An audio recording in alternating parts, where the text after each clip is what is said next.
Okay, so today we are going to talk about print versus digital. It's kind of appropriate. I'm in my kids' room. It's got a lot of cartoony Marvel comics. So yeah, let's just go ahead and jump into the video.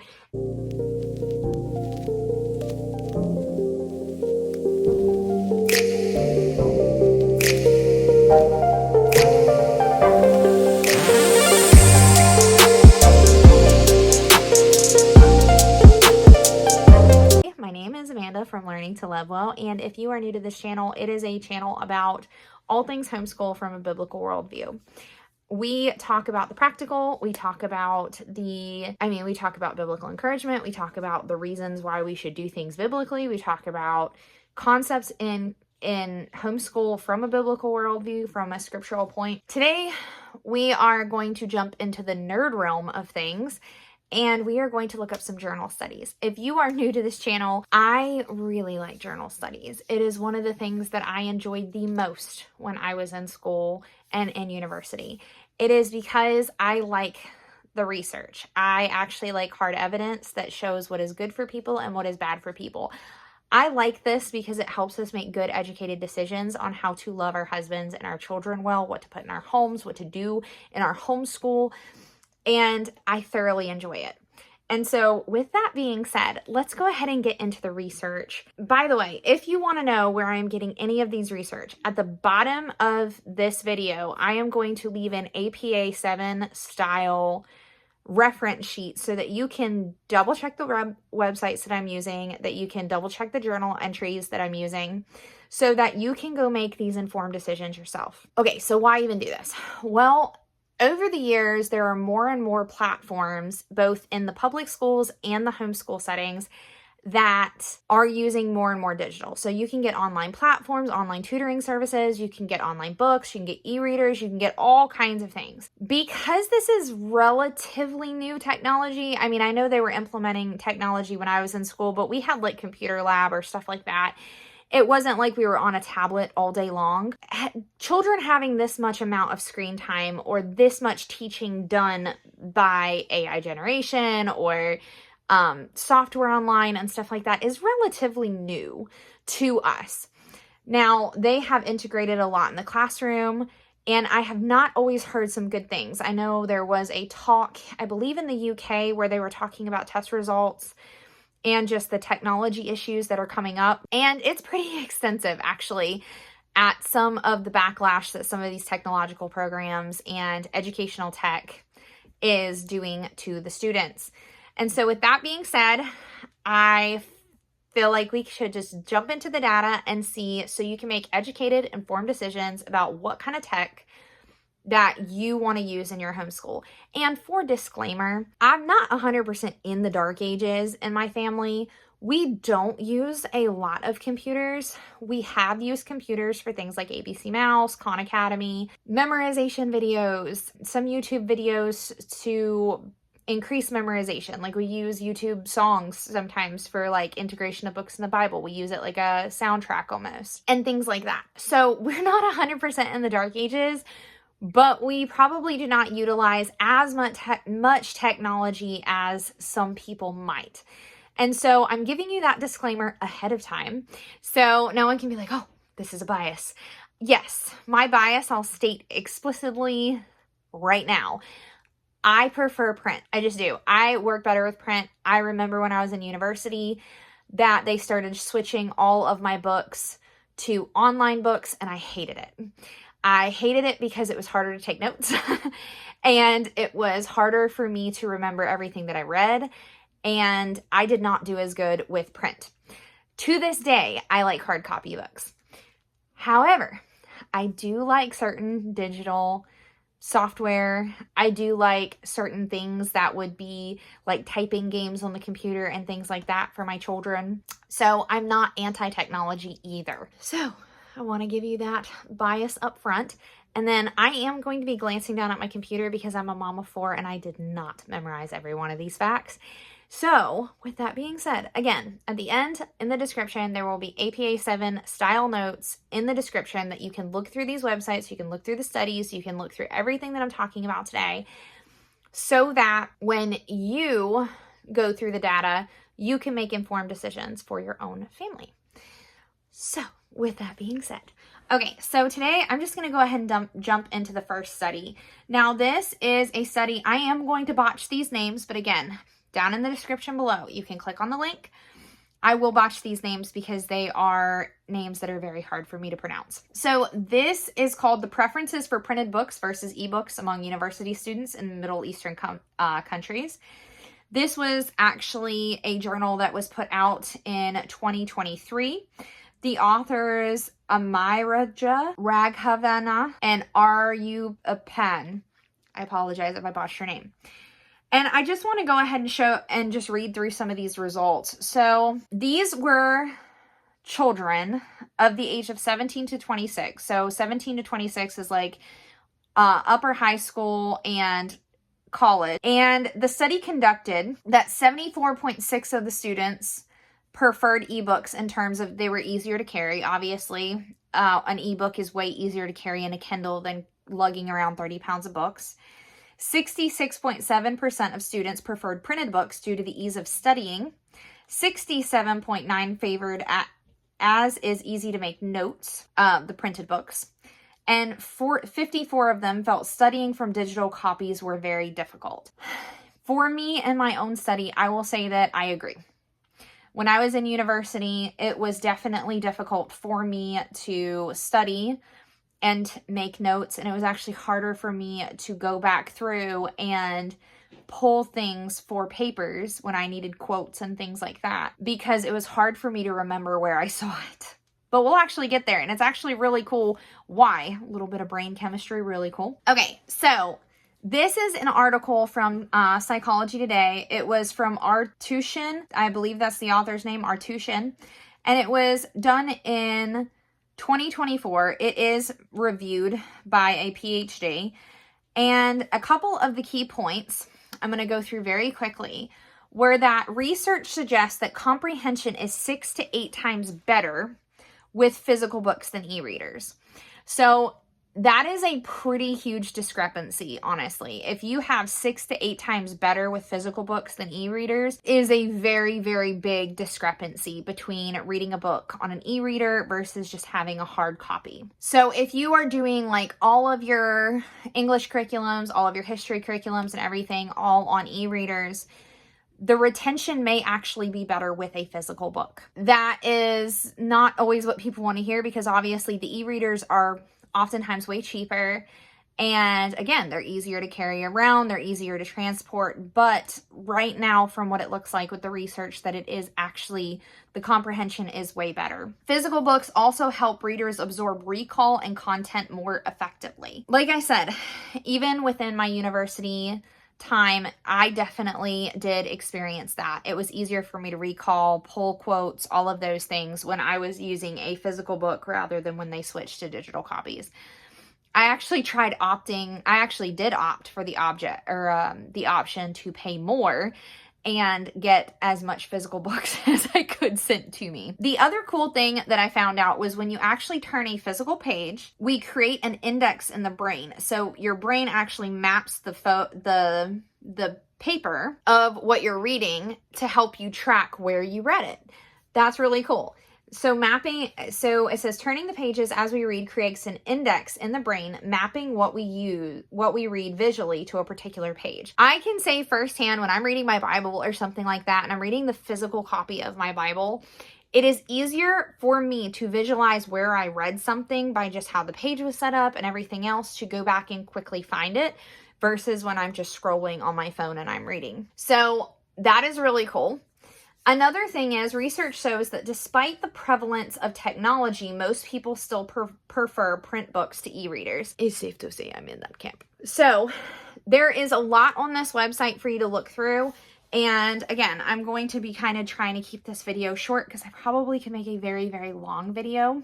And I'm trying not to say the same data over and over, but I do want to kind of show the overwhelming consensus on print versus digital. Okay, so this is from a website called educationweek.org. This was written by Allison Klein, and this was also written in 2023. And I'm going to quote, it says, physical books encourage the development of deep reading processes, including empathy and critical analysis, Wolf said during an Education Week online forum this month. On the other hand, while reading on a screen, what we actually tend to do is skim. We word spot, we browse, we scroll. And in that very act, even though it gives us more information more quickly, it actually disadvantages the slower, deeper process of language. Screens do have their place for quick access information. If you're looking up something really quick, like, hey, what do I swap out for half and half or something like that in a recipe, it can access information very quickly and we can skim through it and find the information and be done. However, when using online mediums for like books and things like that, we tend to skim it rather than read it completely. Which, if you are doing whole curriculi or curriculums on the screen, if you find that your child is like, okay, I read it, but I really can't tell you all the details, it's not that their comprehension is bad.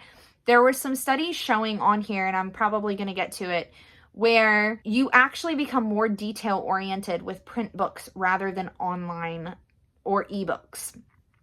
So the main message was the same. The main comprehension was the same, but the detail comprehension was consistently better, not significantly, but consistently better on print books rather than e-readers. So the other thing that they were saying too on this website as well was that the screen is very exciting. So learning can be constantly distracted by screens. So if you have a child that's not constantly on digital medium, that could be a problem too as well. There's a lot of stimuli on a screen, and so that could actually be a problem as well. You could actually be so overstimulated that your brain is not processing the information correctly. So this is from the honorsociety.org.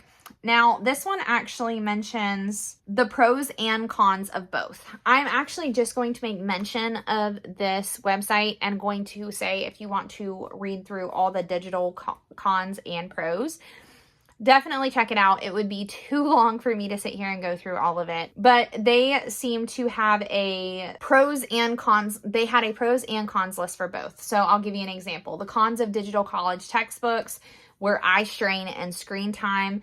They said prolonged use of digital devices can lead to eye strain and discomfort. Students who spend a significant time reading on screens may experience fatigue, potentially impacting their overall well-being. So that is also another possibility, that there has been a lot of talk about the impact of screens consistently on the overall well-being, whether it be the physical health of a child or even the mental health of a child or the overstimulation of a child. There was a really cool study that I'm going to actually talk about in the next one, and I'll get to it really quick, and it's about preschoolers. So another thing about the cons of the digital textbook was also the distractions, which we had talked about, limited resale value, which is one that I didn't really think about for college textbooks, and device dependency, which was relying on digital textbooks requires access to electronic devices. In cases where students don't have reliable access to technology or face technical issues, dependence on digital materials can become a hindrance. I actually heard a story not long ago. Someone told me that there was a website that had shut down for maintenance, and those children couldn't access their online content for, I think it was a week, which is pretty crazy if you think about it, like being kicked out and booted out of the system for a week, especially if you're dependent on that curriculum. So that is something else to consider with digital. It is definitely not necessarily open and go in the sense that if an internet connection is down or if a website crashes or something of that matter, you do have to compensate for the fact that you're kind of dependent on that network to be working, where when you have an old school print book, you know, as long as you didn't lose it, it's there. So that is something to consider as well. Okay, so this was actually on sciencealert.com. Again, this was written by Patricia Alexander and Lauren Singer-Teichmann, and this was done in 2018. This is more of like an overarching website about just kind of like talking about the research. If you click on the blue hyperlinks on this website, it actually does take you to the journal study that they are actually referencing. But I did find some really crazy things on here. And one of them, let me see if I can find it. I think this was it. So we talked about already that students were able to comprehend information in print for texts that more than a page in length better in print. So some people say that reading was significantly faster online than in print, which again, some research suggests that you skim more when you're reading online versus reading in print, so that could be why as well. Students judge their comprehension as better online than in print. However, overall comprehension was better for print versus digital reading, which we did read that already. The medium did not matter for general questions, but specific comprehension questions were significantly better when they were read from a print text. So if you are having a child that they go to their reading comprehension and maybe it's online and then they come back from it and they're like, I'm not getting all of this, you may consider switching to print and seeing if that will help your student or your child to come back with a better reading comprehension. It could be as simple as when they're on an online screen. There was a couple of things that I ran into where it actually talked about it overstimulating some people where it's like brain overload. And so they do worse comprehending. So that is an option for you to look back and be like, you know what? You're not doing so hot at this. Let's try a print book and see if they do better. So one of the things that I will say is consider the purpose. If you know what the purpose is and the age group of your child, and you're like, okay, we're just going to read small texts online. We're going to only do certain curriculums online. Maybe it's something that's more interactive or something like that. It could be worth a shot. But if you know that this is going to be something that's going to require your child to have like long comprehension articles to read and to spit out, it may be more beneficial for them to have a print version. So another thing so this was called Domtar. This is the Canadian website that I was telling you about. And there is a very interesting study that it actually showed that turning a page was actually less disruptive for reading than it was for scrolling on a tablet or a screen. They said that printed textbooks allows for greater engagement. Obviously, you can underline, highlight, make notes in the margin. You can flip back and forth between pages to enhance their learning. So it definitely seems to hone in on study material to use an actual print book rather than doing it on a ebook. So again, that was domtar.com. And again, that was a Canadian website. And I'm trying to find it, but there was a very interesting study, and I hope I did not get rid of it. Okay, so I cannot find it, but I will try to find it and link it. But there was a study with preschoolers. One was read aloud time, and one was with online engagement as far as like it would like read a story from like an interactive digital media.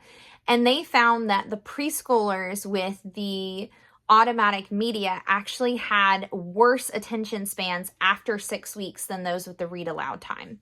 And they even took the students from the read aloud time and did again put them on the digital media, and their results got worse for their attention spans. So there's something too to be said about the age group of those that are using digital media, because it does seem to that even though they can be interactive and they can be really fun, it does seem to lessen their attention span, doesn't do very good things for their learning capabilities. So if you have a huge amount of children in your household and you're like, yes, but I just need 5 minutes to do A, B, C, and D, maybe, and you don't want to go the digital media route, now hearing some of the things that I'm saying, you might invest in maybe some Melissa and Doug sets or some Montessori style, hand tactile kind of learning tools that could keep your children busy. I know we have like a Melissa and Doug United States puzzle that we bought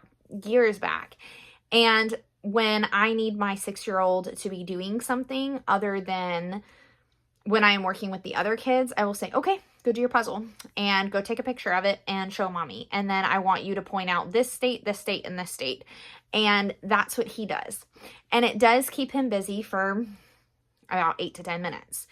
Now, this is something that he is quite capable of doing. It's a very large puzzle. It takes up a good portion of the living room, or even the shape puzzles to kind of get their geometrics or the geometric figures. If anyone's interested, I can make a video of some of the more Montessori type of materials that we use in our homeschool so that we're not as dependent on media for our younger children. And these are things that I've used with most of my children for play and things like that. So if you are interested, I can do a follow-up video. I hope that you found this information helpful, especially if you're thinking about exploring digital media for your children or your homeschoolers. And I hope that this helps. I know it was a little bit more nerdy today. I'm sorry I didn't stay as connected to the camera, but obviously I'm not going to memorize all those facts. But I just wanted to share what I learned, and I hope it helps you to make a good informed decision on whether or not you want digital media to be something you use seldomly or integrate half and half, or something you want to go full out with in your homeschool. All right. Well, you guys have a great day. God bless and good night.